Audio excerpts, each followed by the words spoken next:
So, hello everyone. We'll start in a couple of minutes. Let me just do the housekeeping.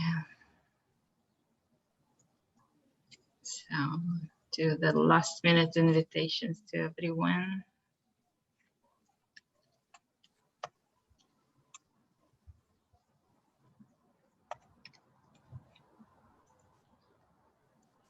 Okay.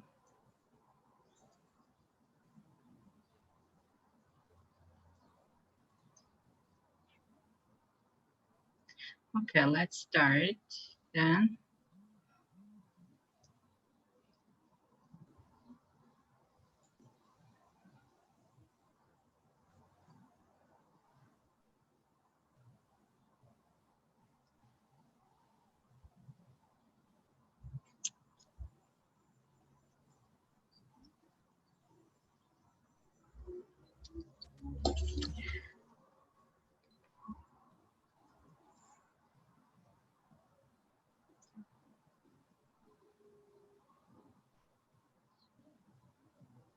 Hello, so we're starting. So hello everyone. So nice to see you here all today. Today we have very exciting webinar. So we have Komal Jalilov with us, who is currently working at Team University. Komal has an MA degree in curriculum, pedagogy and assessment from University College London from the UK. And as you probably most of you know, he's the author of many publications, and including exam skills for teachers and learners, guidebook to prepare for the national exams based on SEFR. So thank you so much. So over to you, Kamal. And could you please announce how you want to deal with the questions? Do you want to answer them as you go, or do you want the audience to keep to ask their questions at the end? Okay, please announce that. Okay, thank you, Nadira, for organizing this event, and thank you everyone for joining us despite it's quite late here. I hope you are all doing well and keeping safe in these hard times. So today we are going to talk about how to prepare for exams, especially national exams, which many local teachers either are required or just want to take. And as for questions, I think it might be easier to deal with them as they arise. What do you think? Hello, Nadir? You are muted. Just muted myself. Yeah, I think yes. They can type in the chat room, right? Yeah. And then from They time to time you can look at it, or then if you don't see them, I can voice them. Okay. Yeah. Yeah. I think that will do. Thank you. Okay. I think we can start, right?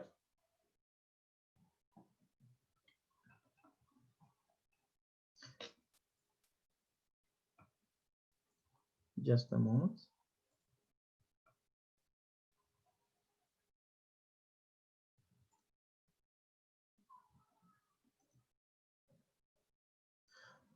So we are going to talk about how to prepare for exams. And to start with, I would like to start with an interesting saying or proverb or whatever it's called. Give the monkey what it wants or what he wants. Why I chose this? Because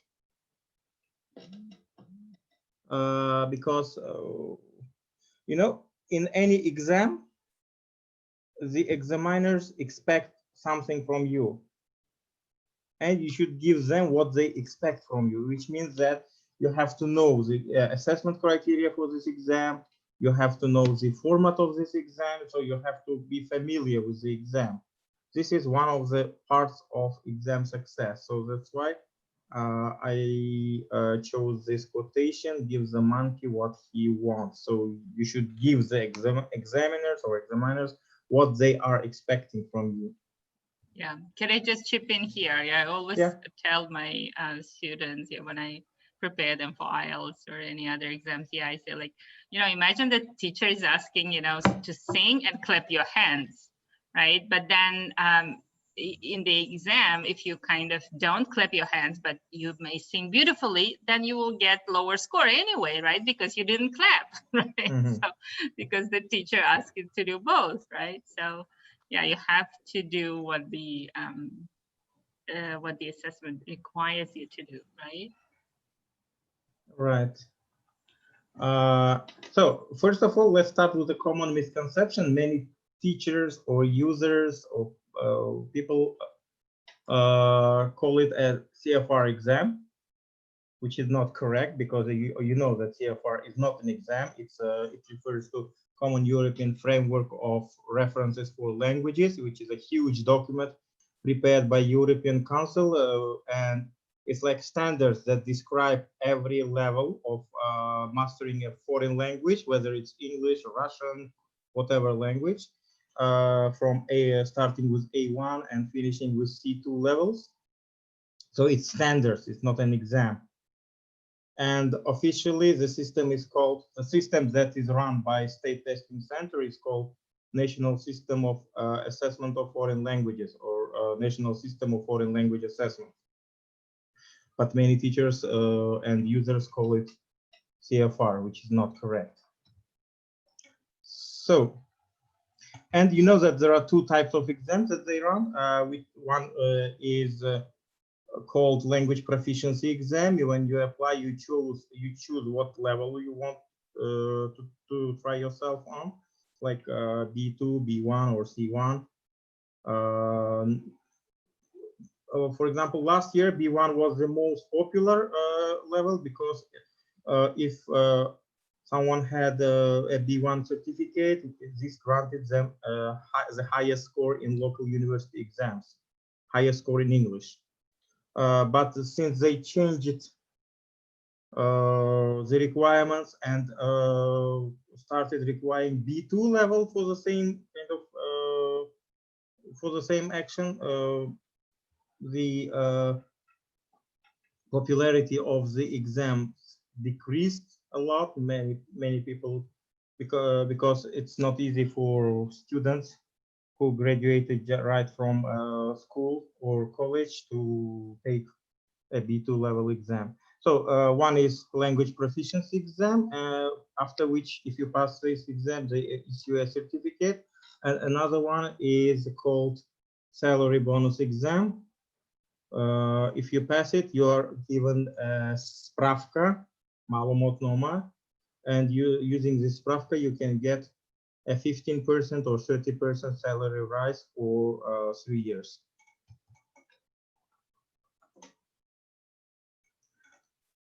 And State Testing Center claims that the exams are aligned with CFR standards, but so far no research has been published on this.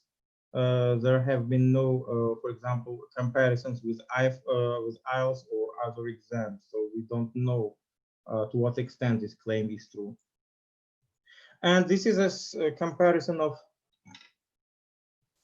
the exam with the most popular foreign language exam, English language exam, IELTS. So you know that IELTS is a multi-level exam. You don't choose the level when you are applying for the exam.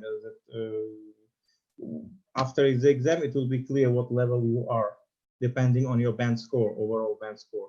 And you know that IELTS has 4 sections: listening, reading, writing, speaking.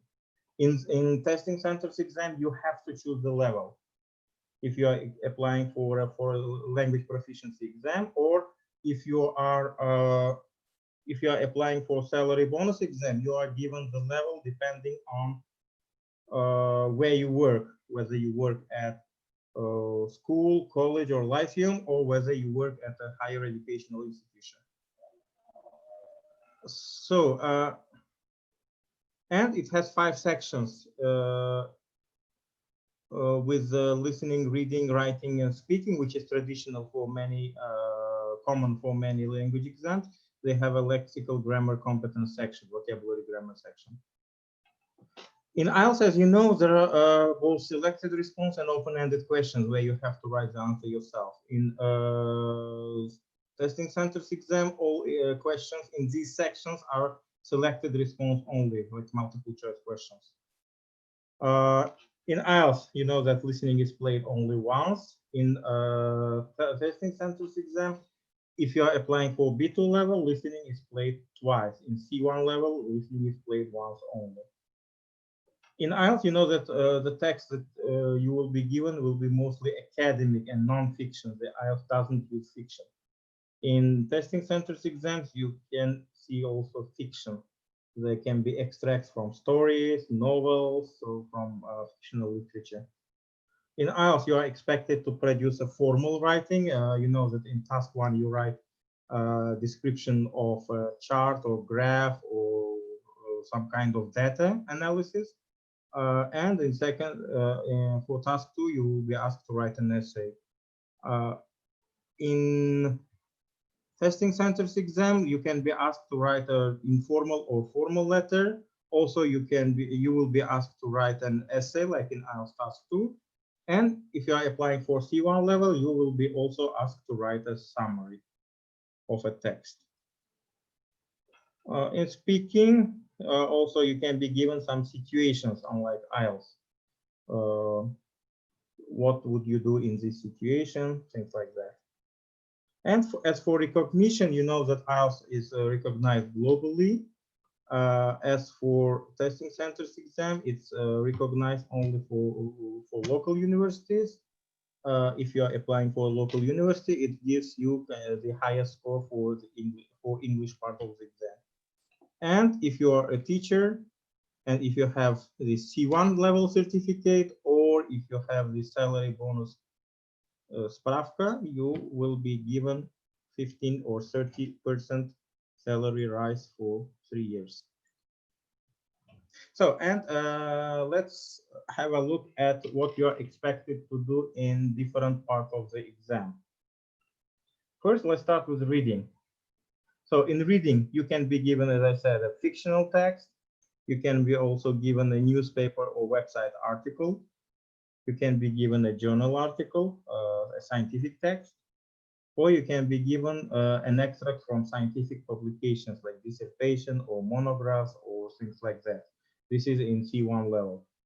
And the question types that you can see there are matching headings, multiple choice questions, matching lists, true, false, not given questions, and gap text. Gap text is used only in C1 level exam.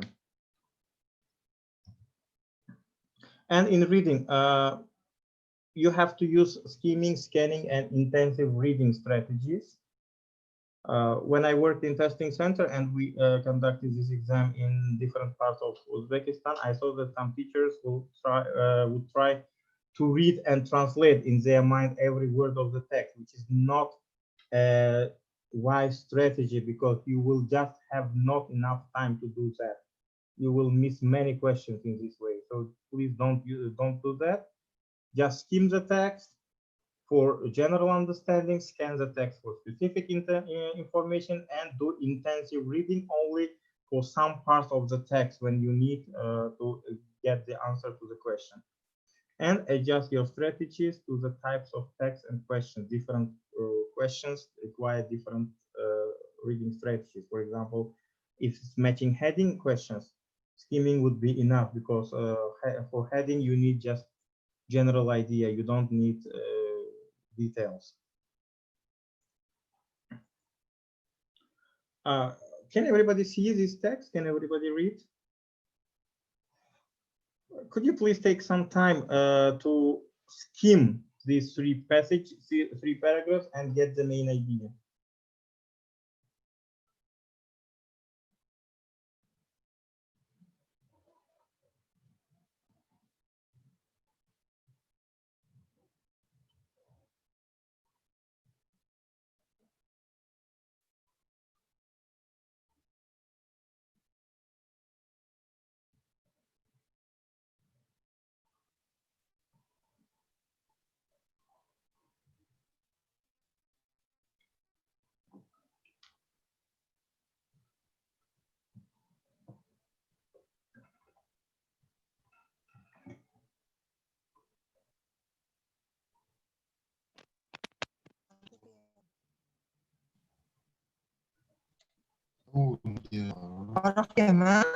Can we move?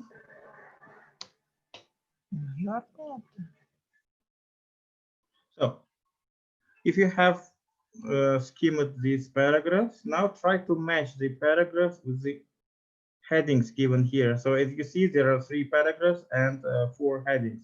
So one is obviously extra, one you don't need to use.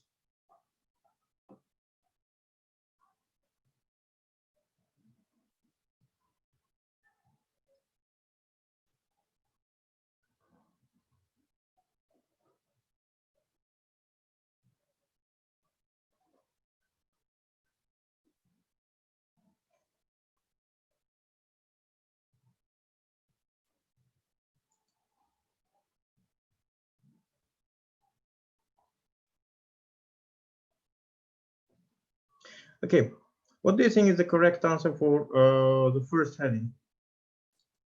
Or for the first paragraph, sorry. Any ideas? I think it's B. Sorry? I think it's B. Why B? Because I focused on the first sentence and the last sentence. Over just a few days, they recorded that half a zone had disappeared. It may be a hole in a zone layer. Okay, we will see whether it's correct or not a little bit later. But I'm not sure, of course. Yeah. What about the second one? Anyone else? What about the second one? Yeah, we have in the chat room. So besides 2 B's and we have 2 C's. 2 B's and 2 C's. Yeah, 2 people. For the first one, you mean? Yeah, the first paragraph. Yes. Okay, and the second one? Okay, second paragraph now. Any ideas for the second paragraph? What can be the correct answer? Guys, be active. Just write your answers. Maybe. Sorry? No, I'm asking participants to be more active and write the answers. I just don't. As my presentation is full screen, I don't see chat room. Yeah, it's difficult sometimes. You have to pull it out. Yeah, but no problem. Yeah, 2. And now some people saying C. Okay. Can someone explain why C? Nargiza Umar Sakhat. Can you give floor to someone who would like to explain? They can. You can unmute yourself and speak, please. Good morning, good evening, everyone. How are you? Fine, thanks. And you? I'm okay, thank you. I gave C the answer because the word he couldn't believe his eyes made me to think that this kind of result was strange that person, and I thought so. This is my answer. A good and interesting explanation. Okay. What about the third one?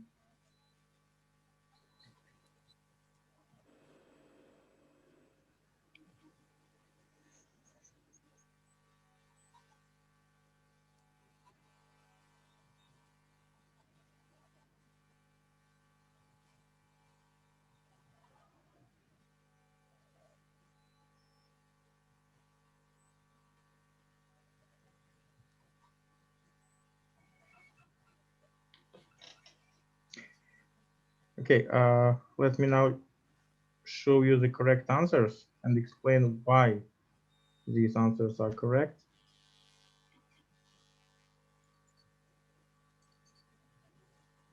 So, look, these are headings. Headings should capture the main idea of the whole paragraph.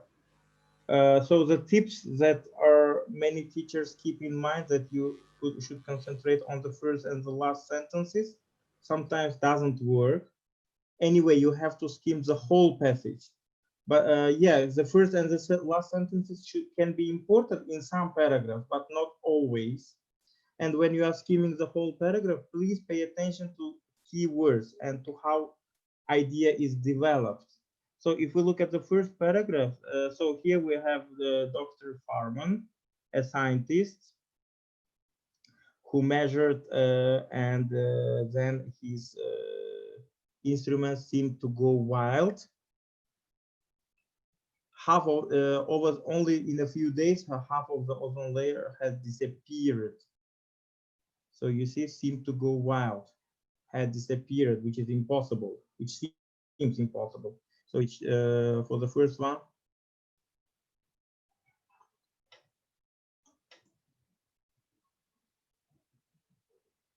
the correct answer is A.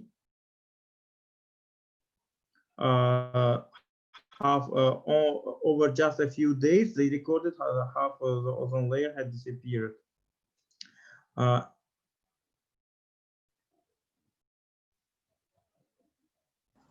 A or C?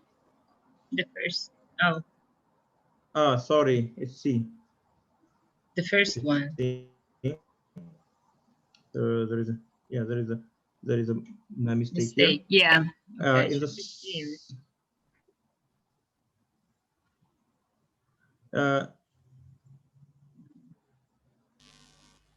In the second one,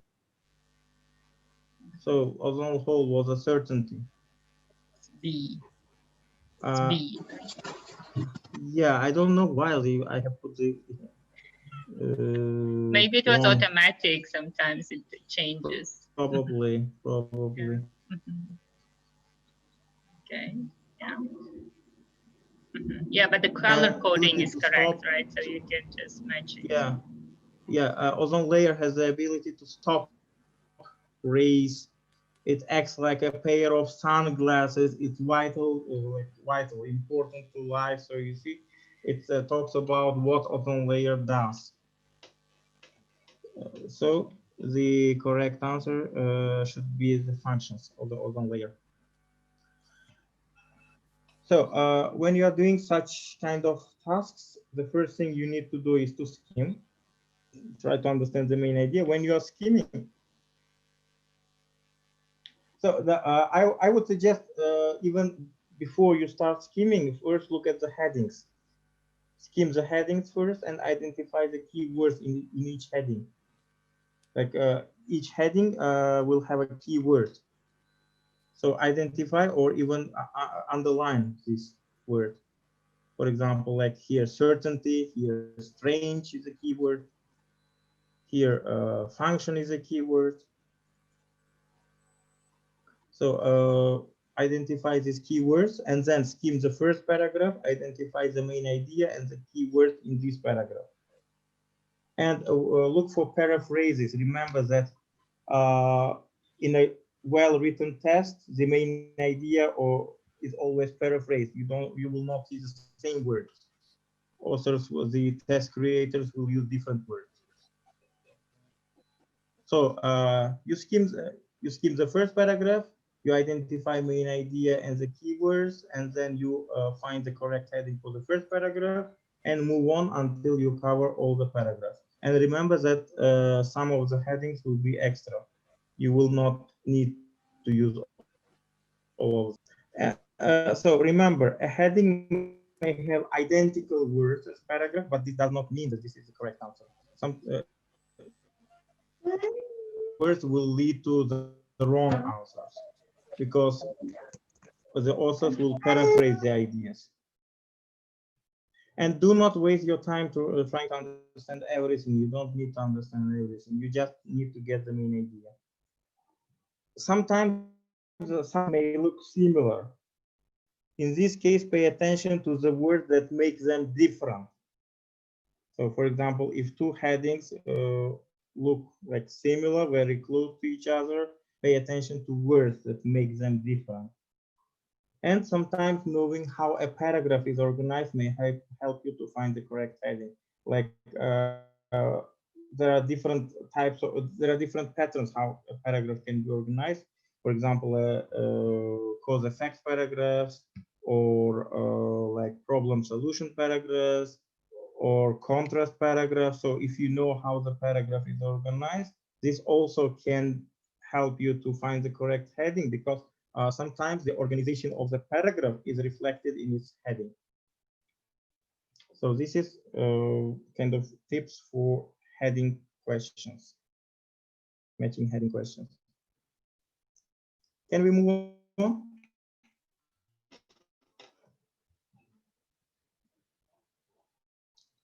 Yes, sure. Okay, let's move on. As I said, unlike IELTS, testing center makes use of narrative text as well, where you are told a story,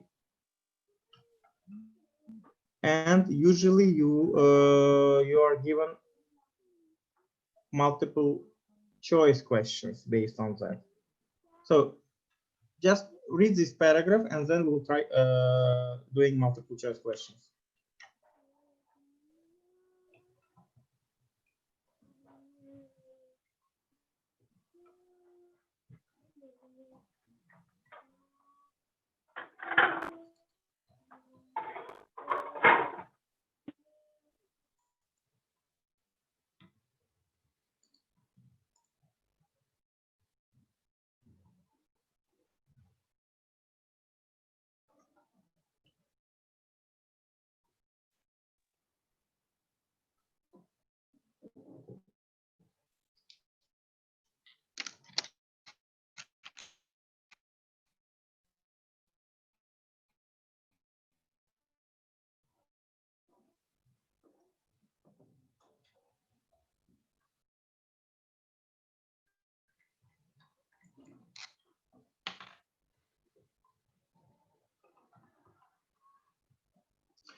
So we have a story here, right?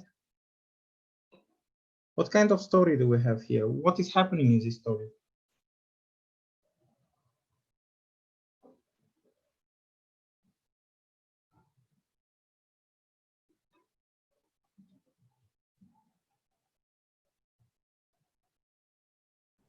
So kind of detective crime story. So he came Yeah. from work and discovered his wife missing, maybe somebody's missing. Yeah, yes. This character, the main character, Mason, came home and realized that his wife was missing. Don't bother looking for her. There was a message, right? Now, questions based on this story. Look at the first question. Which adjective best describes how Mason felt when he opened the door? I removed the options. Try to think of an adjective that describes how he felt.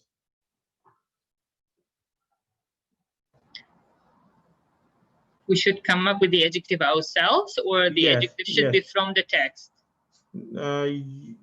You can come up with an adjective yourself, or you can choose from the text.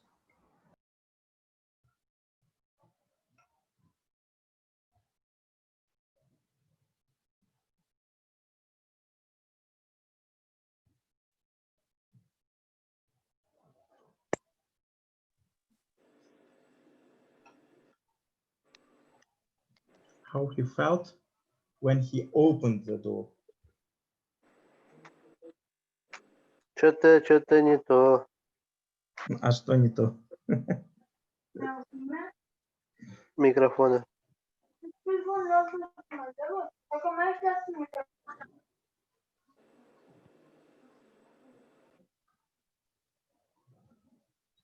Sorry, I think they were just talking to themselves. Yeah. Okay. Any versions?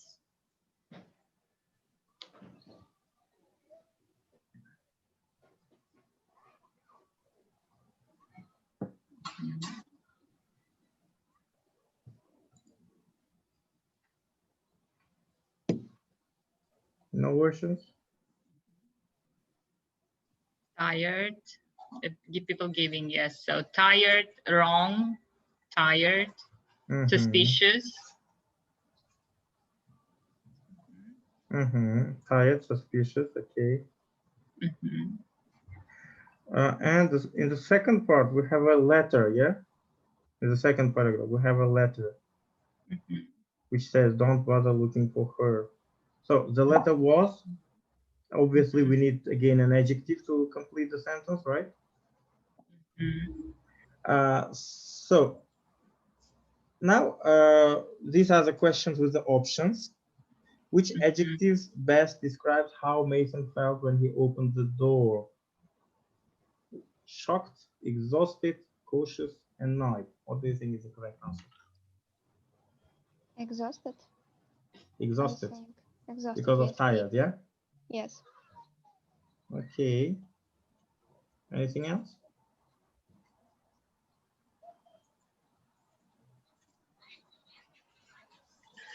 People are choosing, so most people mentioned B and one D. Mihran also said D, annoyed.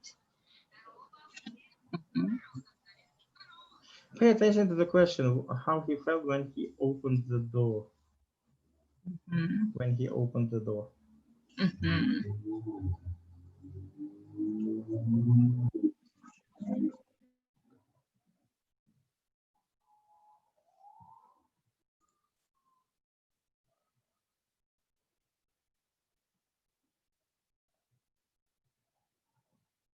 We have answer from Shaira C. Cautious. Can she try to explain why she? Yeah, Because it's Nargiza. difficult. Because it's interesting option. Yes, Nargiza. Could you please speak and explain? Yes, I'm sorry. I changed my mind. The first question, it should be cautious because he felt that something is wrong as soon as he opened the door. Maybe that's why an interesting I chose comment. Yeah, an interesting comment. Okay, what about the second question? The letter was easy to spot in the mess, left in the corner of the bedroom, written in a pencil, and short in an unpleasant tone. I chose the D one. It was short and in unpleasant tone because don't bother looking for her.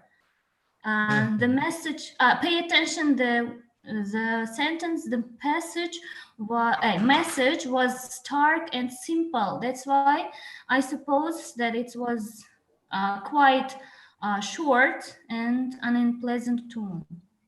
An interesting comment. Look, Mason realized something was wrong as soon as he came into the house.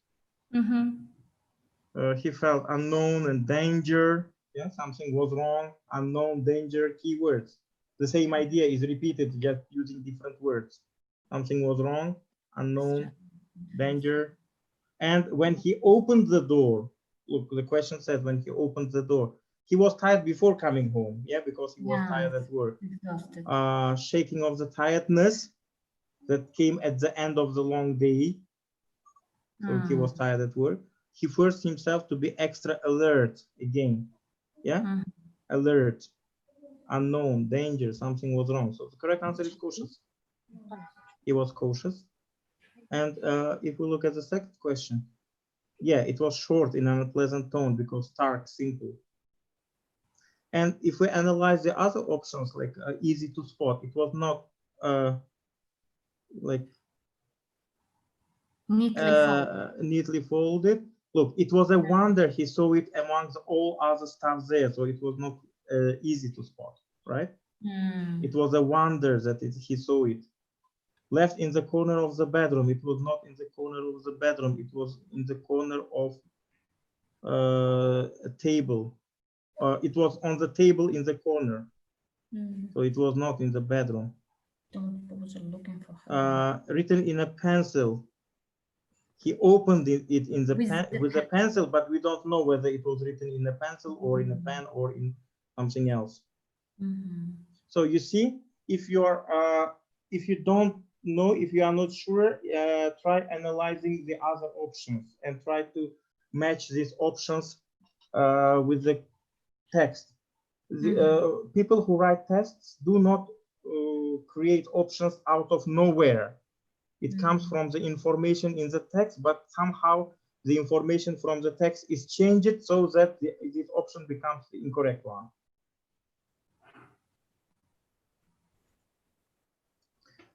So these kind of questions are based on combination of different reading strategies. Sometimes you may need to skim. For some questions, you may need to scan. For example, if it's like questions, if these are questions like who, what, where, skimming would be enough. Sometimes you will need to do intensive reading, like to understand the details, but do not try to do intensive reading of the whole text. Do intensive reading only of the parts that give you the answer to the question.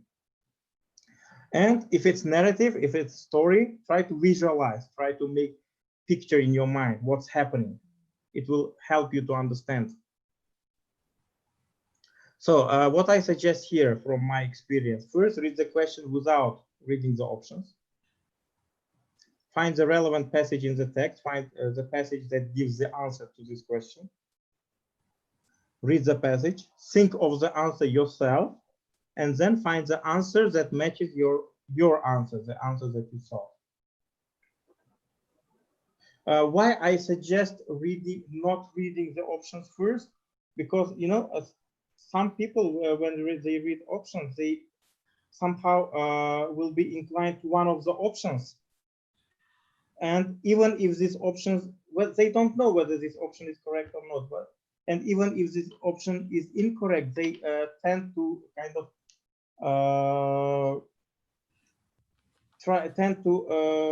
assure themselves that this is the correct one. So that's why I suggest when you first read the question, reading it without the options. Shall we move on to the next strategy, to the next part? Okay, the next type of question is matching. Now again, read this text.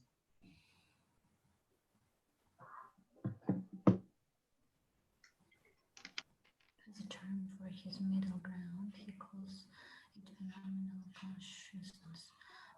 What it's like to have a subjective experience such as seeing, hearing, tasting, smelling, touching, vision. For Bloch, when we observe a complex scene, we are conscious of a lot more than we can put into words. When we observe a complex scene, we are conscious of a lot more than we can put into words.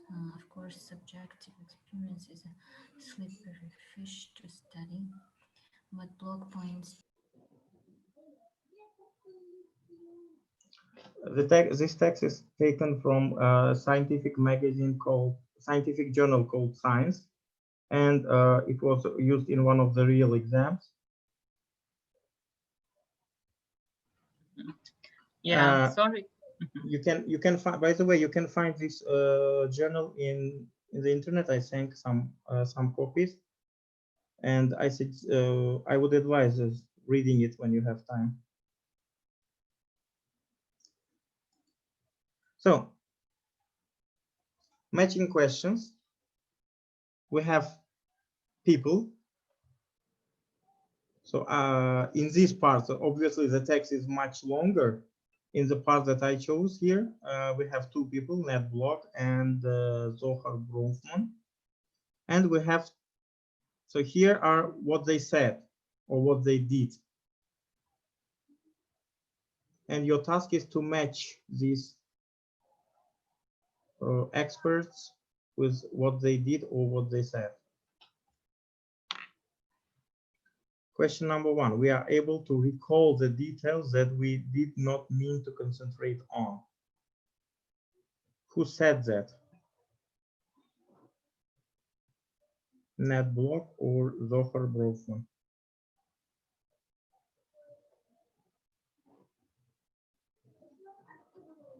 What do you think?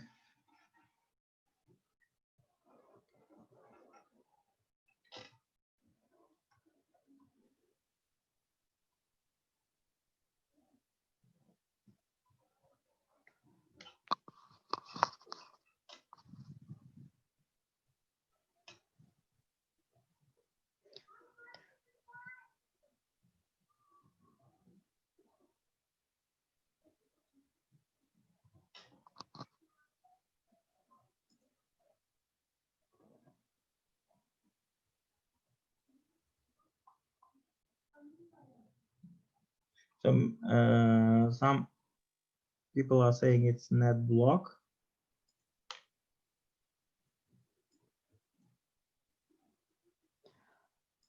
I think net block. This is question 2.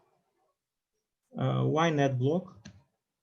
Because in the end there is written we are conscious of a lot more than we can put into words. And What does question it 2, mean? there is a gap. Yeah, what So- does it mean? Then we can put into words. Then we can put into words. Okay, what does it mean? Then we can put into words. So I can't. How I understand, it's like it's not enough to explain it with the words. Yeah, put into words, explain. We are Yes, conscious, explain. we understand a lot more than we can explain. Yes. So we are able to recall. Recall means remember, right? Yes. We are Like able to remember the details that we did not did not want to concentrate on. People were just as good as estimating color diversity for the rows that had not been the focus of attention. Mhm. So here in this paragraph we have an experiment. Yeah, the participants were told the task was to recall a letter from the rows that had been highlighted. Mhm. They had to pay attention to the colors. So, and after the experiment, people were able to estimate color diversity of the rows that they did not pay attention to. So we are Yeah. able to recall the details that we did not mean to concentrate on. People did not concentrate on these rows, but they were able to remember that. Remember, yes. So the correct answer for question number 1 is B, Bronfman. And as for here, look, we are conscious of a lot more than we can put into words. We understand more than we can explain. And this has not the same meaning as question number 1. As for question number 2, there is not correct answer in this part of the text, because the text is much bigger and there were some other people. And for question number 2, the correct answer is not here in this part of the text. Okay. So for matching questions, in matching questions we have a list. It can be the list of people, it can be the list of places, it can be the list of whatever. And then we have some statements, for example, what people did, or descriptions, or I don't know, what people said, and so on. So items in the list always follow the order of the text. For example, here the first we have net block, and we have net block as the first option. Second, we have here Zohar Bronfman, and we have Bronfman as a second option. So items, the questions always, the items, sorry, the options always follow the order of the text, but the questions are jumbled. So when you are doing this kind of text, do not explain that you will answer questions in the order that they are given. You will not be able to answer the question in the order they are given. So what I suggest here is first read the questions and underline the key words. For example, here, recall, concentrate on, so we can remember more than we concentrate on. Underline keywords, then scan the text, and as soon as you the first item mentioned, as soon as you find the first item mentioned, read this passage and try to match the idea from the question with the idea in the statement. And again, look for meaning, not words. Don't try to find the same words. Compare the statement with the information in the text. So for example, here, we start reading the text, we see net block, and we pay attention to what he says and what he did, or what he did, and then we look through all the questions here and find the correct answer. The correct answer can be, for example, the third one, the third question. You see? So here you will not be able to answer the question in their order, but when you come to the end of the text, you will have covered all the questions.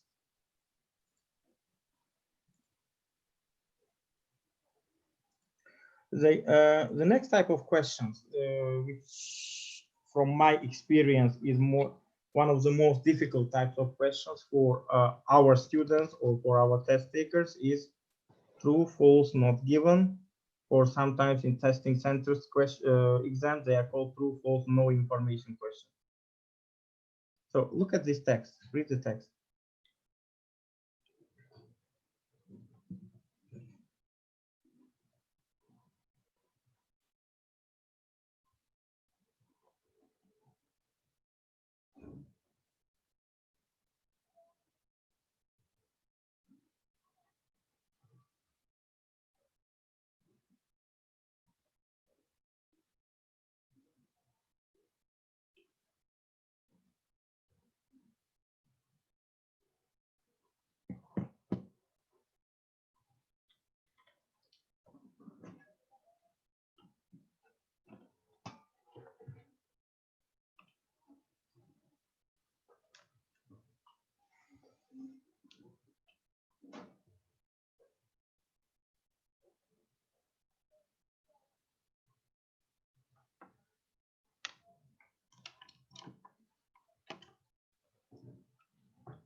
Now, let's try to answer these questions based on the text.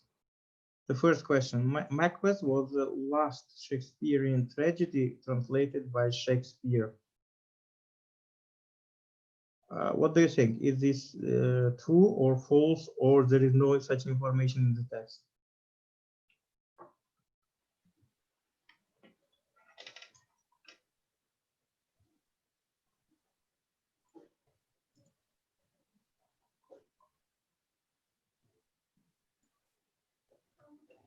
So some participants are saying that it's true.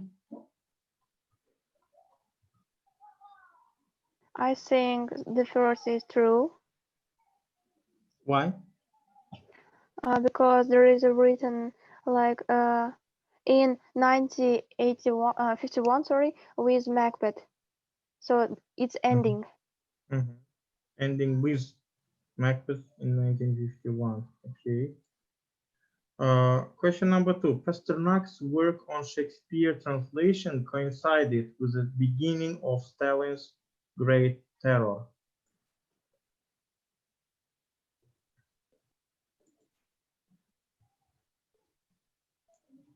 The second question, what do you think? It's true or false, or there is no such information in the text?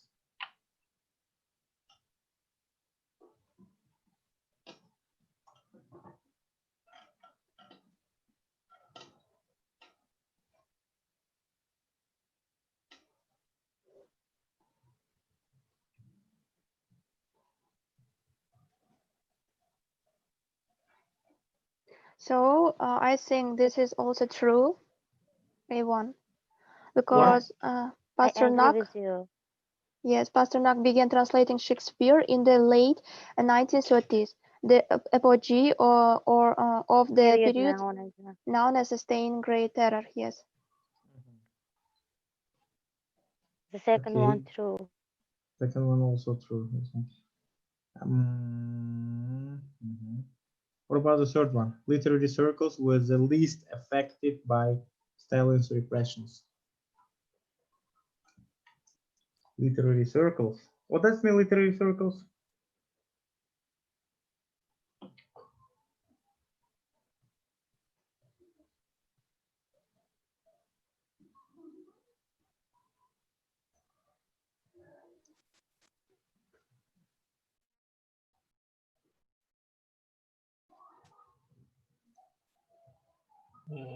Does it mean the people who is literary area? I mean, who poets like? Yeah. People who write poems, who write, yeah, people in literature.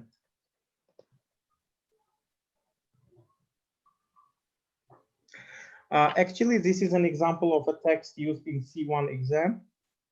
This was used in one of the C1 exams, and the text is originally taken from, if I'm not mistaken, a monography published about Stalin's terror and its effect on literature. Circles. So question 3, I think this is false. Why? Because writers and poets, it's literally circles. So did not escape this fate. Okay, now how I would suggest answering these kind of questions. First, read the question. Macbeth was the last Shakespearean tragedy translated by Pasternak. You know, usually in true, false, not given questions, there will be one key word that kind of, if you change that word, the meaning of the sentence changes. For example, in question 1, such kind of word is the last. Macbeth was the last tragedy translated by Shakespeare. If you change this word, the meaning will change. Yeah. And here, and now we have to find something similar in the text. Most of his translations beginning with Hamlet in 1940, so he began with Hamlet, and ending with Macbeth, appeared during the Second World War. So Macbeth was the last tragedy that he translated, right? This is true. Yes. In the second one, Pasternak's work on Shakespeare translation coincided. Coincided means happened at the same time. Yeah. Yes. Yeah. With the beginning of Stalin's Great Terror. Pay attention to the word beginning here. So when he translated, he started translating, Stalin's terror began.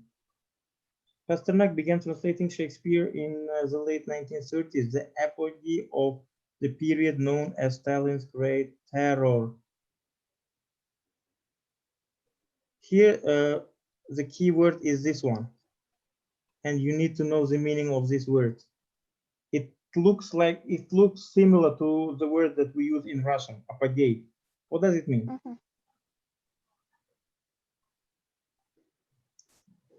Apogee, it's highest, it's peak, the highest point.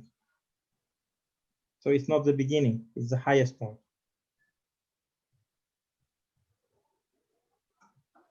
So for question number 2, the correct answer is false. Because here it's not the beginning, it's highest point, the peak of terror. So the most successful part. Yes? Yeah, the highest point. Then when they were more terror than at the beginning. Yeah. Yeah. And the third one, literary circles, poets, writers were the least affected by repressions. What we have in the text, writers and poets did not escape this fate, so they were also affected by terror. Yeah, yes. By terror. But here, pay attention, the least affected. What does it mean, the least? It's making comparison, right, to others. Yes. It's making comparison to others. So it means the meaning is that other people, for example, here we have army, peasants, minorities. Yeah. Yeah. It's making comparison. So poets and writers were less affected than others, were the least affected. And here we have they did not escape this fate. So they were also arrested, they were also terrorized, but we don't know whether they were affected more or less than other people, than other groups. So it's not given, it's no information. No information. Yeah, because here we have they did not escape this fate, so they were also affected. But the least means to what extent? We don't know to what extent they were affected. More than other people or less than other people. We don't know this. We have no information about this. We cannot make comparison here because the text does not give us such information. So you see here, the Yeah. color coding shows you the how we can come to the correct answer. So you see the last ending with the apogee beginning, they don't mean the same. And the writers and poets did not escape this fate, but we don't know whether they were least affected or not. Mhm. So true is when the information in the statement in the question fully corresponds to the information in the text. False is when the information is opposite or somehow contradicts. For example, some of the details are changed, like the date can change, people can change, so some information can change. And no information when there is not any or not enough information. Here, for example, we don't have enough information. Mhm. That the text says that people did not writers and poets were affected, but we don't know to what extent they were affected. So we have not enough information. Mhm. So it's based on scanning and intensive reading. First, you need to look at the questions, and then you need to scan the text to find the relevant passages, and do intensive reading only of the sentences that can give you the clue to the answer. Remember that questions always follow the order of the text, and compare the statement, the question, with the text, not the other way around. Why it's important? Why it's important? So you have to compare the question with the text, not the other way around. Mhm. Not the text with the question. Why it's important? Because sometimes the question can have more or less information than the text. And in this case, you can come to the correct to the wrong answer if you compare the text to the question. Mhm. You have come from the question to the text, not the opposite way. And ignore your background knowledge. Why ignore your background knowledge? Because you may know something, but this may not be given in the text. And in this case, if you mark true, it will be the wrong answer because it's not given in the text. And try to break the information into pieces, chunks. For example, here, if you look at the last question, literary circles, who? Writers and poets, right?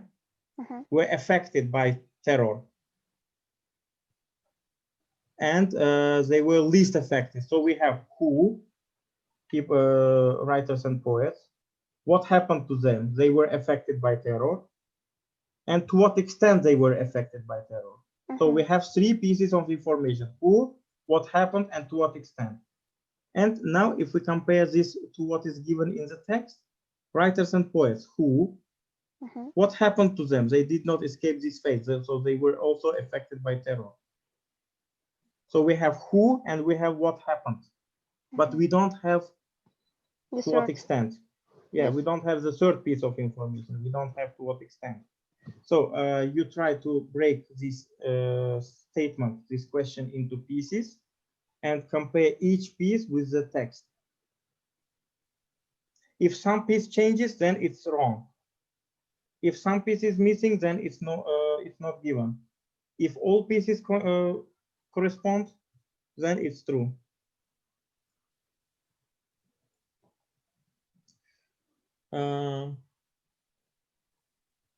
Do not worry that if the text has more information than the statement. In this case, you just compare the information in the statement with the information in the text. And if the text has more information, that's okay. And be careful with qualifying words, qualifying verbs, and with facts and opinion, because they affect your answer. Let's have a look at some of the examples. For example, if The text says the first tax on salt was imposed by a Chinese emperor. This is what the text says. Sorry, this is what the question says. And the text says in 2200 BC, the Chinese emperor Xia Yu levied one of the first known taxes. He taxed salt. So this is text, this is question. This statement is false because the statement says the first tax. The text says one of the first known taxes. You see, this qualifying word, like one of the first known, this changes the meaning. Because one of the first known is not the same as the first one. It's one of the first that we know, but it may not be the first.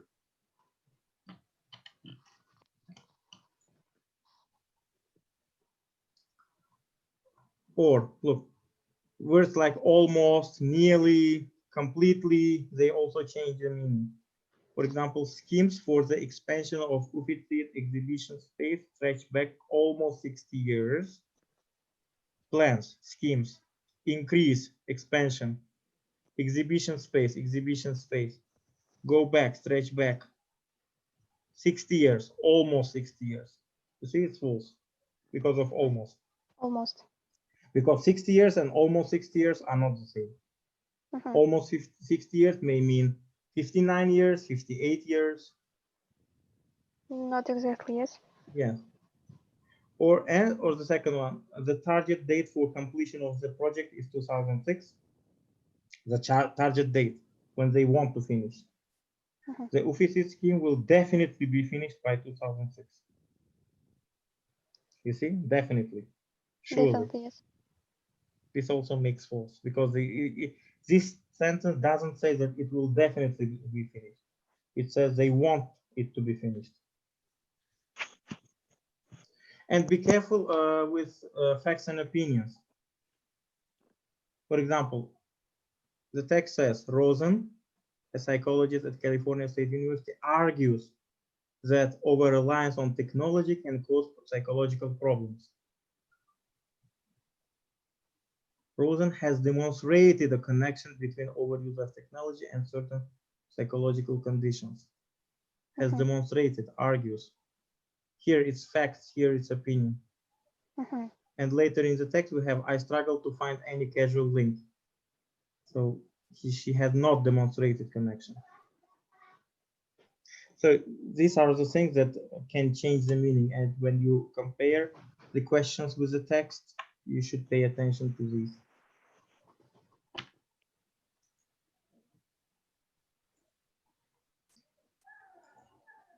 Okay. So these were true, false, not given questions. And the next type of question that is used only in C1 level exam is called gap text. You are given a text and some sentences are removed from the text. And you have to find where it goes in the text.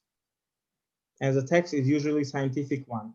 They take this kind of text from scientific journals.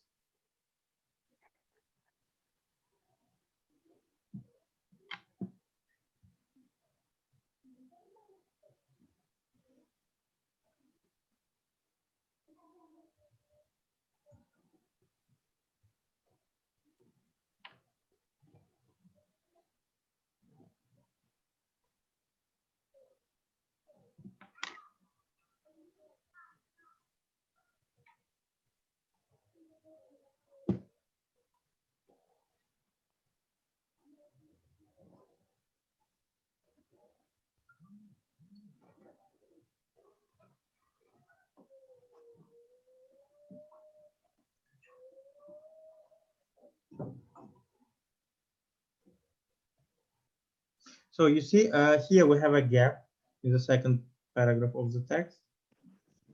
And here are 3 sentences. All these sentences are taken from the text. The text is bigger. I just took the beginning of the text. Which of these sentences goes into gap number 1?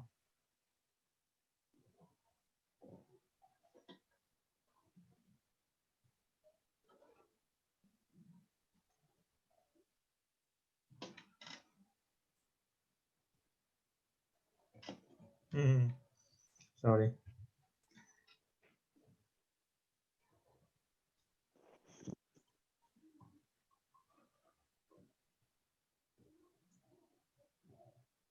So you see,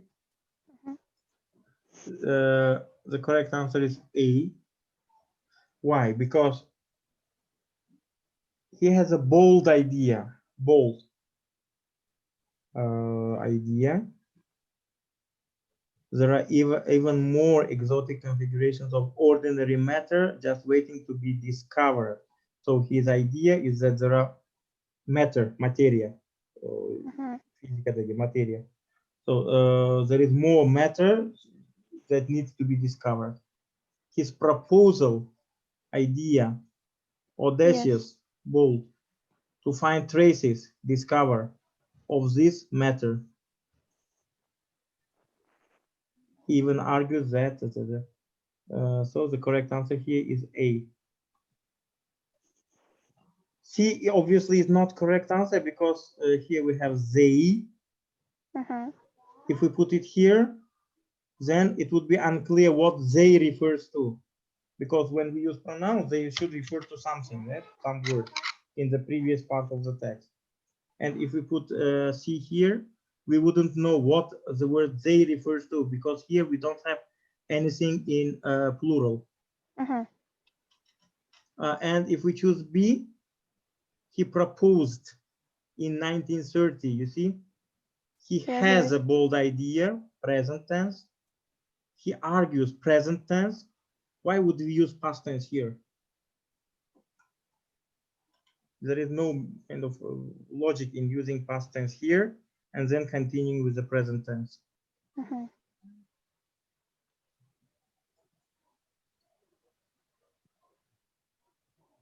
So what I suggest here, first skim the text quickly so that you know what the text is about. Then after you have skimmed the whole text, start working with gaps. For each gap, read the words around the gap. Especially pay attention to referencing language. Words like he, she, they, it, things like that. Also pay attention to the referencing language in the removed sentences also. And pay attention to other linguistic cohesive devices in the text, like words and phrases that show time, cause, effects. Also pay attention to the words that are repeated. Pay attention to changes in the text, as we saw that this helps you also to eliminate the incorrect answers. Pay attention to how topics change over the course of the text. Find what each of the words and expressions in the sentence refers to in the text and complete the task by placing the missing parts in the correct place. Like, for example, here we have bold idea, proposal, ordinary matter to be discovered, to find traces. So you see, the same idea is continued. The same idea is paraphrased here in the next sentence. Yeah, in the next sentence. From my experience, many candidates who attempted C1 level said that this kind of questions were the most difficult ones in C1 exam. So these were types of text and questions used in C1 in the reading part, both in B2, C1, or salary bonus exams. Before we move to the listening part and other parts, do you have any questions on this part of the test?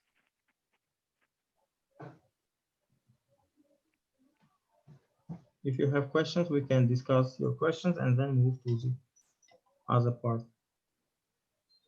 There was one question on our YouTube channel asking where they can find these kind of samples. Test samples. Okay.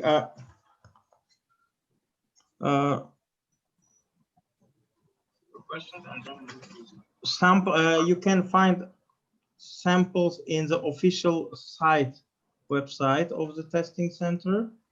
If you go to www.dtm.us,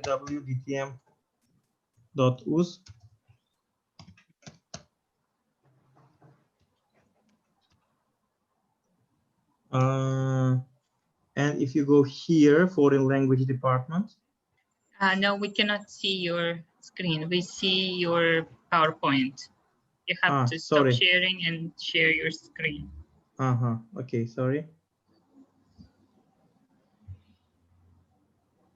So you go to DTM-US. If I switch to Uzbek version, which is the default version, chat dili boshqarmasi.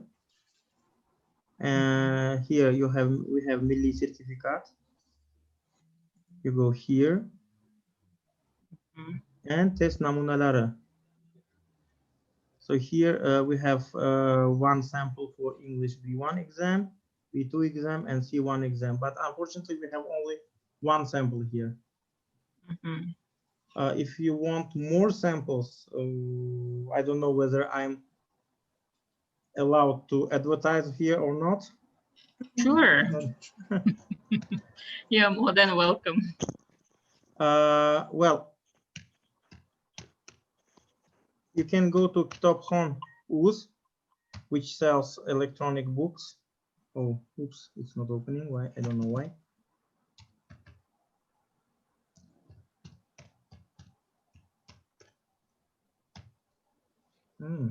I don't know why it's not opening. It's not allowed. No, probably the server may be down, but they were working today. Okay, so if you go to this website, there is a book that I published a couple of years ago, Exam Skills for Teachers and Learners of English. They have the second edition, the updated edition. Oh, it's available in Twix, but it's the first edition, not the updated one.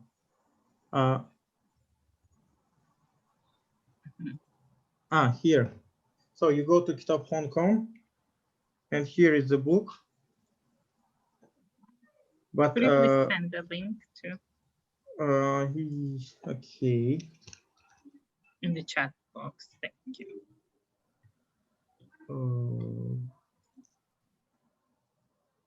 Okay. Yeah, so it's not www, it's just it's HTTP, so it's just you write Kitapxon without W.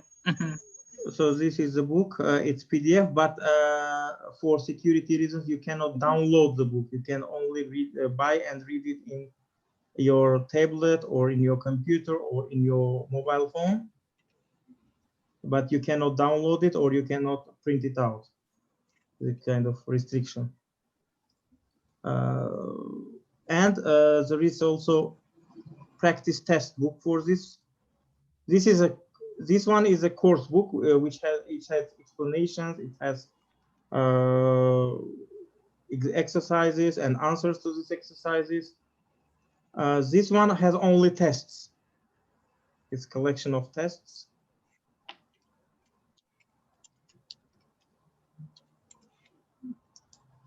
So here you see the reading practice tests, listening. So for all these parts we have, so I have here, like for example, here is test, and then after each section I have,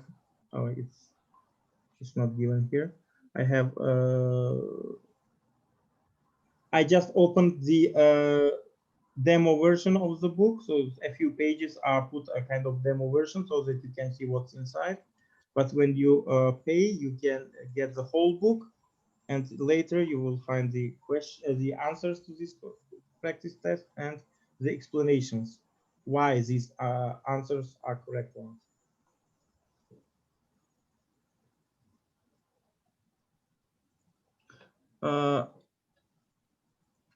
Why I showed you this one, because as far as I know, exactly for this exam, I don't know any other resource that was published. I think my book is still kind of the only resource that is available on to prepare for these exams.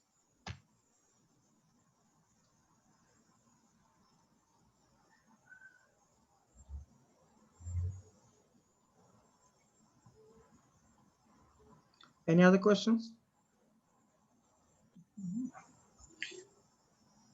So there was Zahida is writing, could you please give us more examples for gapped text? Where do you think? I think we are short of time. Mhm. By the way, you can practice gap text also in Cambridge B2 exams. So if you find online some sample tests for Cambridge B2 exams, they also have this kind of questions, but the difference is that they have gap paragraphs. They have some paragraphs removed from the text, not sentences. But the idea is the same, so you can practice that. The one that was former FCA exam. Right? Yes. Cambridge. It's now called Cambridge First. Yes. Yes. Great. Yeah. Yeah. If that's it, right? So, any questions? Yeah, okay. Let's continue then. Yes. So, in listening part, testing center uses only multiple choice questions,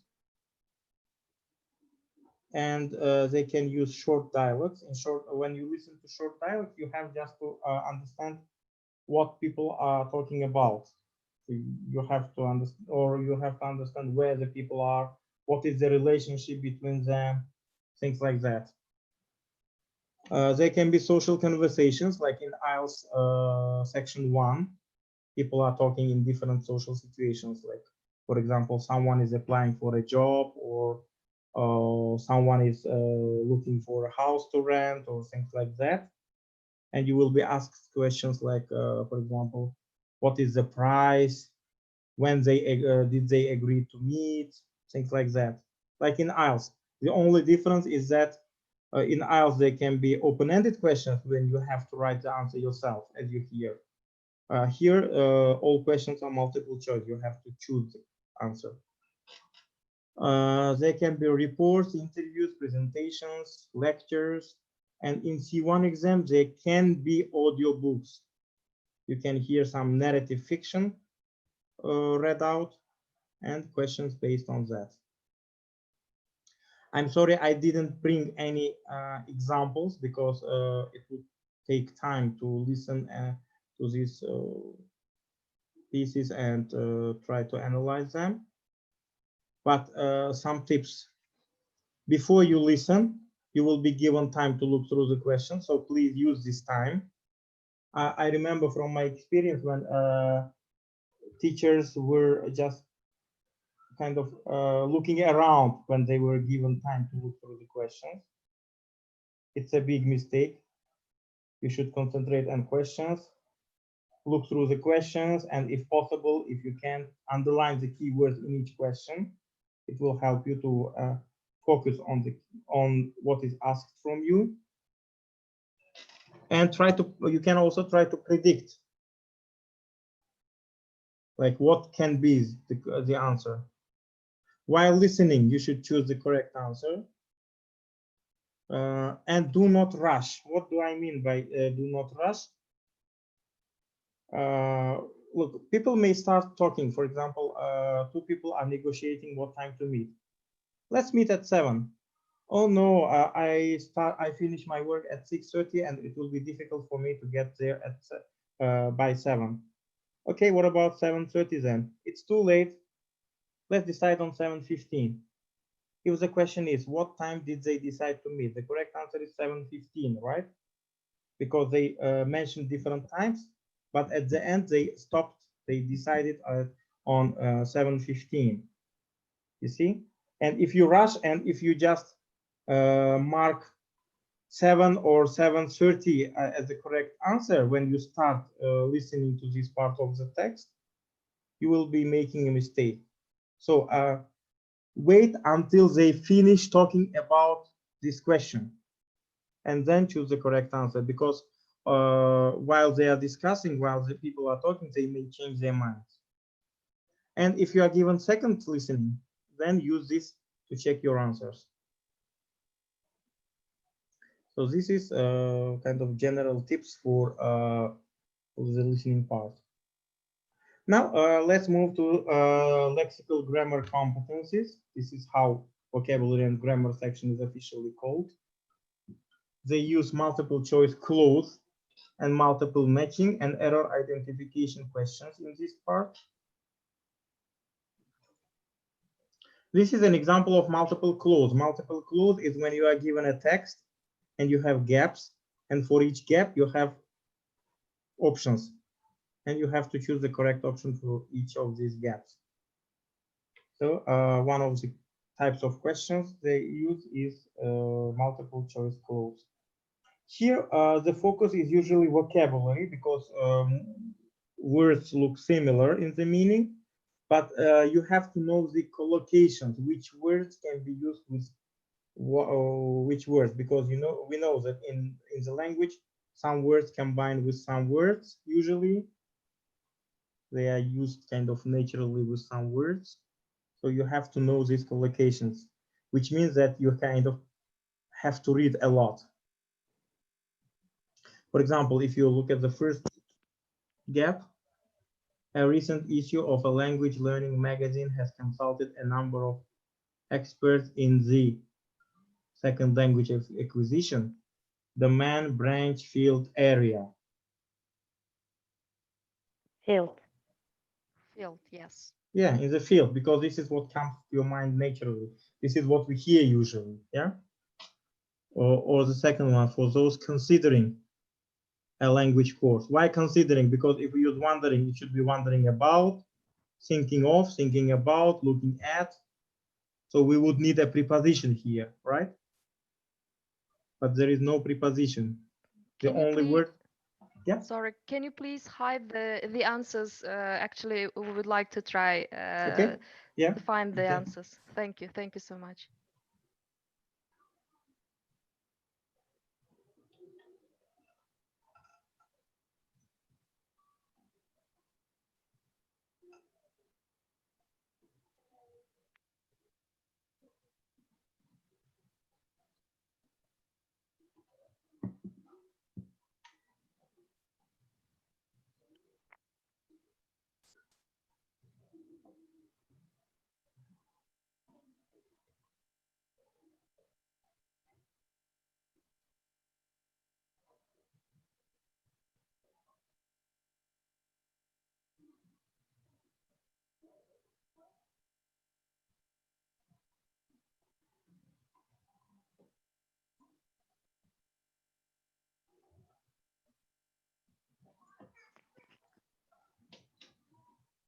Can we go on? Yeah, sure. So, So as I explained, considering is the correct one, because if we choose other options, we would need a preposition after that. Assess. This is the correct answer here. For the first one is cost, because charge is when something others charge you. And price and valuation are also obviously not correct answers. So you see here, you would need to understand the differences between words. Sometimes you can answer this even without understanding. You just heard this. You may have these collocations in your mind. You say, oh, usually naturally people say like this. This should be the correct answer.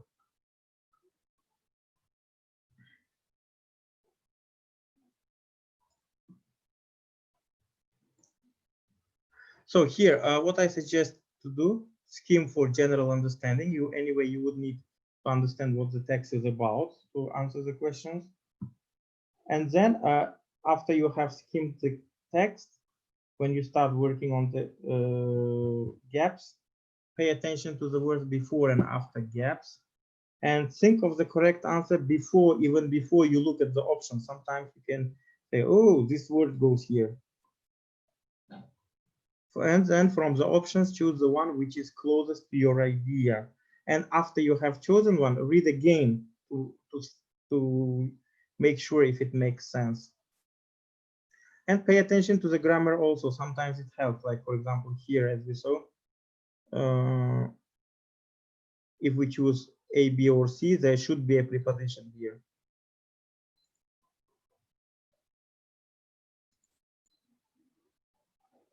And another type of questions which is used in testing centers exam is called multiple matching. Again, you are given a text with some gaps, and you are given a list of words. Usually there are more words than the gaps. For example, there are 10 gaps and 12 words. And you have to choose the correct answer for each one. And then some words will be extra.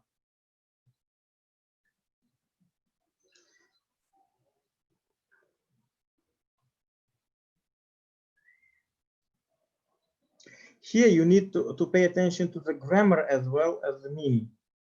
For example, for the first gap, what kind of word we need? Do we need a noun, adjective, verb, or adverb? Yeah, we Or a need noun. preposition? Platform. We need a noun, yeah? Yes. Because we have the here. How many Yes. nouns we have here? So platform, carriage, road. So 3. Let's 3 nouns. So we need to choose from these words, yeah? Mm-hmm. Yes. One of these words should be the correct answer. And the correct answer you say is platform, yeah? Because Yes, the keyword platform. is at Victoria On Station. the- So station is like Station. connected with platform. What about carriage? Carriage means wagon. The carriage. Victoria Station, вокзал. I've been there. It's a huge station, you know, you can get lost there.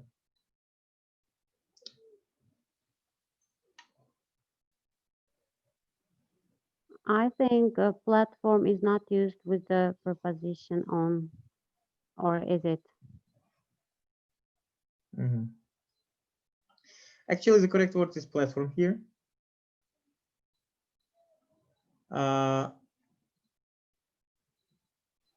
It's not road because it should be then road to Victoria Station, yeah. And it's not carriage, but I will explain why not carriage later on. Look at the second gap. What kind of words we need here from grammar point of view? They should be a form of the verb. Yeah, it should be a verb in with ing, yeah. And we have Okay. carrying and wearing, right? Two words can go here. So carrying, not wearing. Yeah, you cannot wear a case, yeah, obviously. Yes. For the third one, we need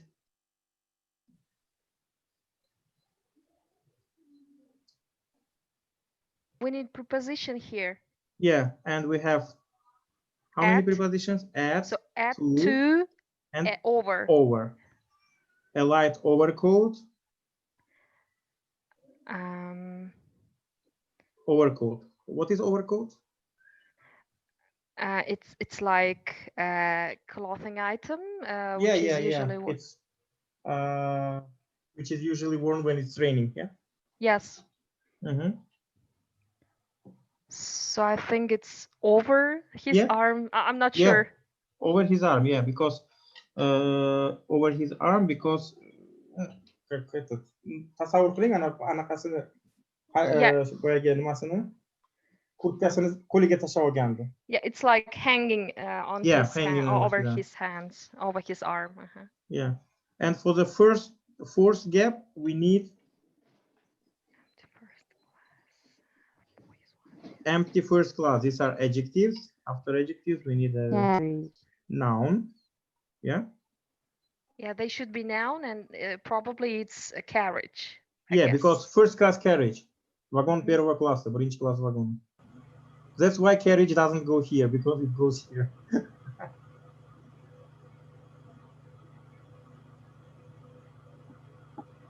So you see, first we decide what kind of word we need, because it narrows down your choices.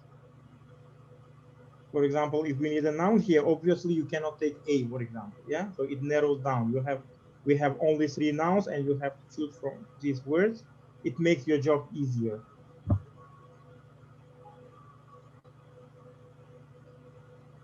So first you need to skim for general understanding. Then you need to pay attention to the words again before and after gap and think of what kind of word from grammar point of view you need for each gap. Classify the given words to make it easier to find the correct answer. You can even write in your test booklet, you can write this is preposition, this is verb, this is noun, and so on. And for each gap, choose only from words that fit grammatically and also with words that make sense.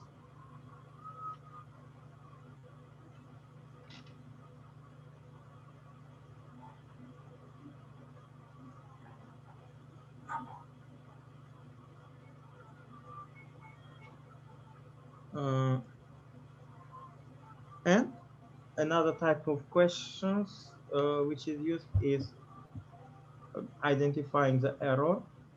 It's like, if you remember the old versions of TOEFL, there were such kind of questions. You are given a sentence and underlined words in the sentence, and you should find which word is a mistake. Here you should pay attention to grammar mostly.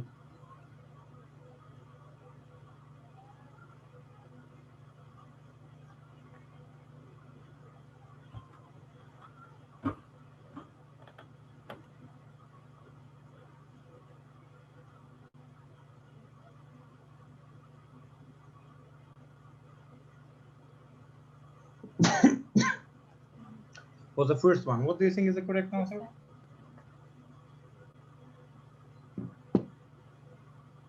Remember, you need to choose to find the error.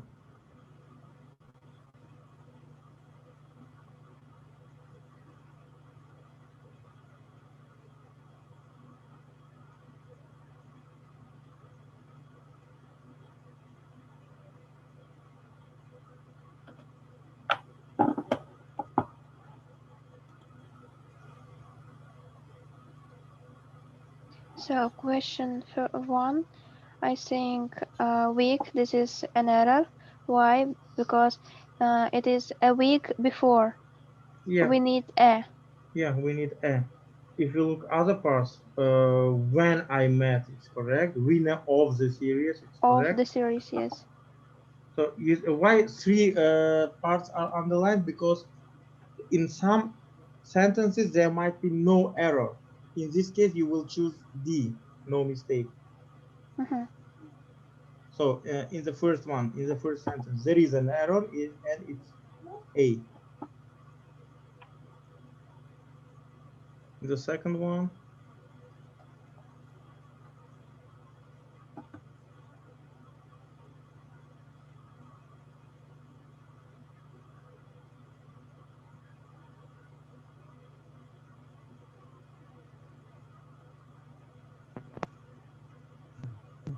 Be refer to be referring. Yeah, it should be referring. He says referring to the past 6 months of his life. And the third one?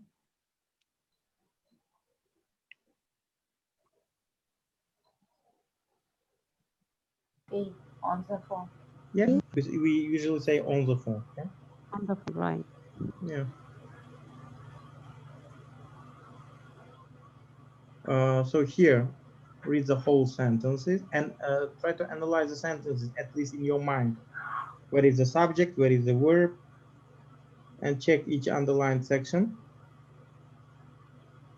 And if you think you have found an error, just try asking yourself why it is an error. For example, here you say it's a week. So you can explain yourself why it's an error. Or here you say the phone. You can explain to yourself why there is an error.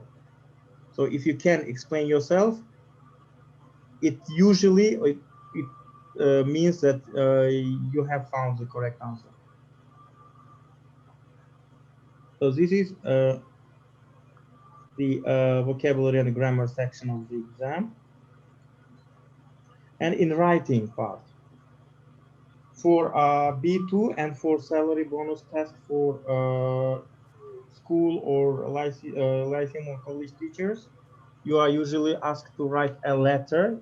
It may be a formal or informal letter, and to write an essay like in IELTS task 2. For C1 level and for a salary bonus test for university teachers, there is an additional task, summary. So for C1, there are 3 writing tasks: a letter, an essay, and a summary. And they are given 1 hour, 1.5 hours to do this. For letter and essay, you are given 1 hour. And what are the assessment criteria? They look at task achievement. They look at grammar range and accuracy. They look at vocabulary range and accuracy, and they look at organization and coherence. And there is usually penalty for underlines. If you have not reached the word, the number of words that you are asked, usually there is a penalty. And if what you have written is less than 50% of the required length, then your work is not assessed at all. For example, if the task says, write your letter in 120 words, and if your letter is less than 60 words, then your work is not assessed. And if it's off topic, it's also not assessed. So for task achievement, usually there will be some points. For example, if it's a letter, that you will be asked, for example, in your letter, ask about this, this, and this. So you should include and develop all these points. You should use appropriate style. For example, if you are writing your friend, you should use informal style. If you are writing to your boss, you should use formal style. So you should choose appropriate style. You know how to use the correct words in each style. Also, examiners, assessors pay attention to how you start and end.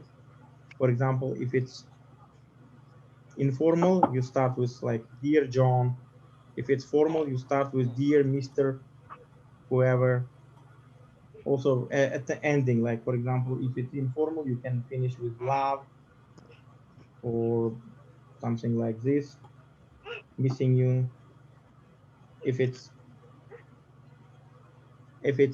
formal, you finish with like best regards, or sincerely yours, or faithfully yours.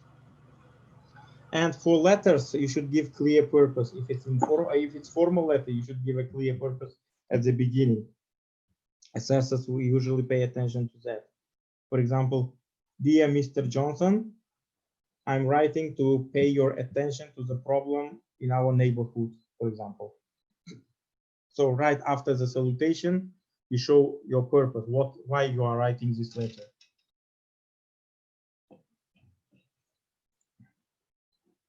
In grammar range and accuracy, try to use complex structures, like complex sentences. Assessors pay attention to that. Try to avoid mistakes that lead to misunderstanding. You know, in foreign language proficiency tests, assessors do not pay attention to, do not count the number of mistakes you make, but they pay attention to what kind of mistakes you make. If the mistakes lead to misunderstanding, then your score is lowered. For example, you have written something, but because of your mistakes, I cannot understand what you are writing. Then it obviously affects your score. If you, for example, if you omitted an article, it doesn't affect your score much, because still I can understand what you are writing about. And range, variety is more important than accuracy. If we have 2 letters or 2 essays, one essay is using only simple sentences and not making many mistakes. The second essay is trying to use complex sentences but makes more mistakes. The second essay will get higher score. because he is showing the range. He is showing the second essay shows the variety, trying to use different kind of structures. The same for the lexical range. Try to use different words. Again, try to avoid mistakes that lead to misunderstanding. Try to paraphrase to avoid repetition. Do not just copy the words that are given in the task, but try to paraphrase them. Try to use different words that give the same meaning. And again, range, variety is more important than accuracy. Organization and coherence. Divide your text into paragraphs, into clear paragraphs. And if you are handwriting, it should be clear where the paragraph starts and where it finishes. Use linking devices like however, moreover, and, but, things like that. Use other cohesive devices like referencing. For example, if in the first sentence you are using people, in the second sentence you use they, that refers to people.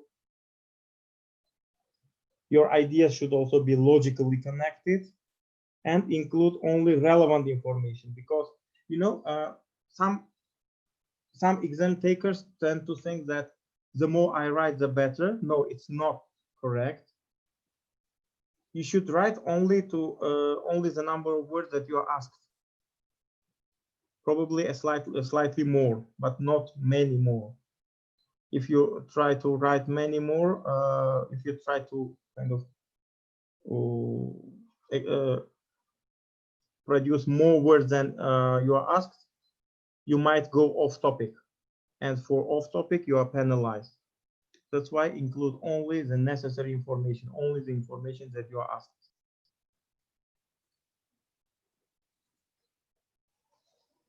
And in summary, for, as I said, one of the task types that they use is summary.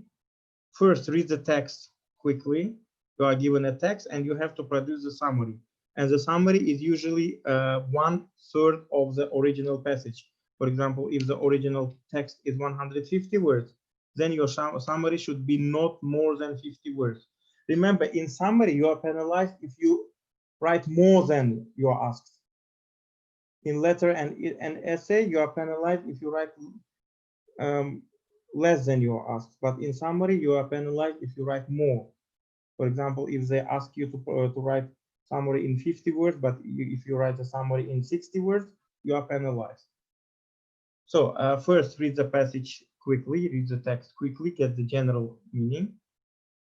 Separate the main idea from the supporting evidences, and then write in your own words the main idea and the major points from the text. You can change the order of the material if you want. It's not prohibited. And you usually omit illustrations, examples, analogies, figurative language, because they are not important. You only keep the main idea and some important supporting evidences. And you should make sure that you do not distort, you do not change the ideas from the text.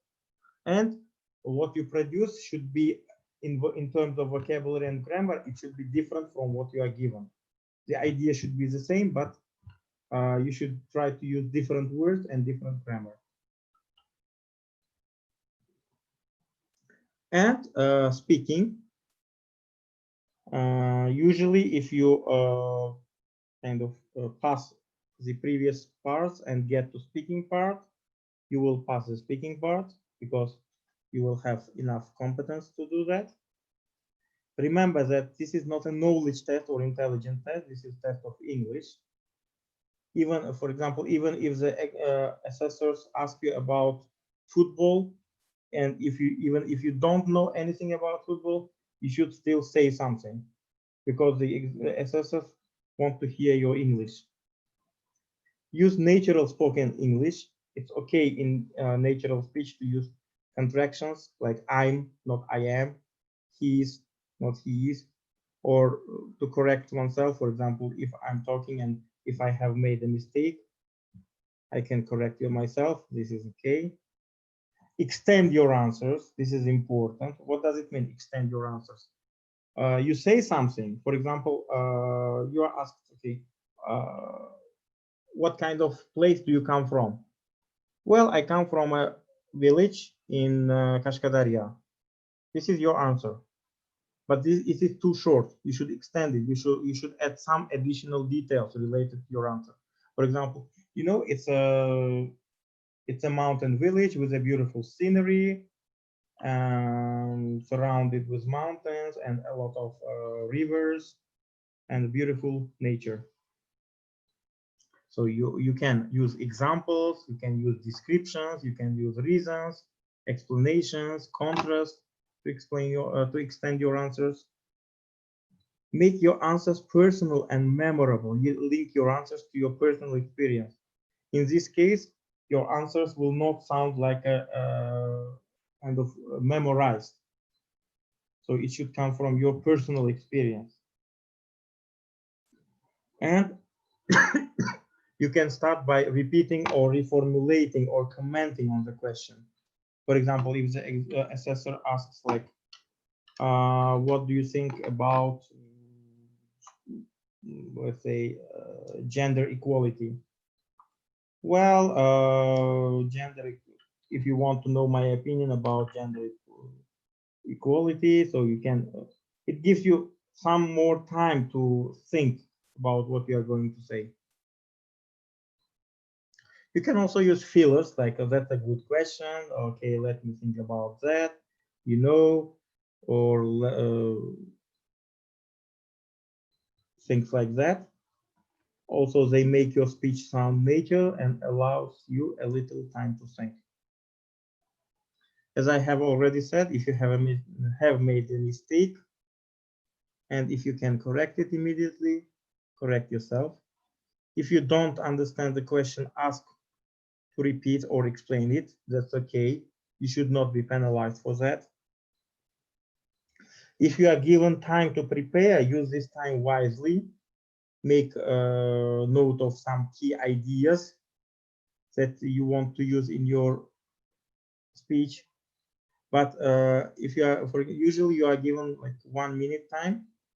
Do not try to write in full sentences what you are going to say. Just write down the key ideas, the key words, and structure your talk. There should be a clear beginning, main part, and ending, especially in if you are given like presentation questions or discussion questions. So exam success depends on your familiarity with the exam format. You should know how the exam is structured, what kind of questions you will see, what you are expected to do. You should use the correct exam strategies. You should know the correct assessment criteria. And the more practice tests you do, the better for you. And of course, it depends on your general language proficiency. For example, if someone doesn't have C1 level but attempts C1 exam, usually this person will fail. So anyway, you should have this, the levels that you are attempting. So to increase your general language proficiency, you kind of should try to speak more in English, to read more in English, different kind of books or articles or website materials. You should also listen to radio. You should also watch movies or documentaries in English. So try to use English more in your everyday life. I think that's it. It's already almost 10 o'clock. Thank you for your attention. And now, if you have any questions, then I think we can give time to question and answer sessions. Yeah, thank you so much. It was so comprehensive, and I think everybody got lots of useful information about all the task types that are present in the national exams. I hope people were not too tired after the working day. Mm-hmm. Yeah, but so the video will be on our YouTube. So if they want to rewatch it, so yeah, they can watch it in their. By the way, can I ask you to send me to the link? Sure. Yes, Thank I you. will. Yes, no problem. Yeah. Yeah, thank you so much, guys. If you don't have any questions, we'll call a day. And if you want to get our certificates, write to our Telegram group. Okay. Thank Okay. you so much. Thank you, Thank colleagues, you. for Thank you, attention, Komal. for Thank you so bearing me much. after your long working day. Yeah. And Thank you so much. good luck. Okay, great. Yes, thank you. The most confusing part in CFR exam is reading. Factors are not similar to generally accepted reading test strategies. People are commenting on the test. It's not a question, just a comment. Yeah, it's a comment, just a comment. Okay, great. So, okay, if people will have any further questions, I'm available on our Facebook group.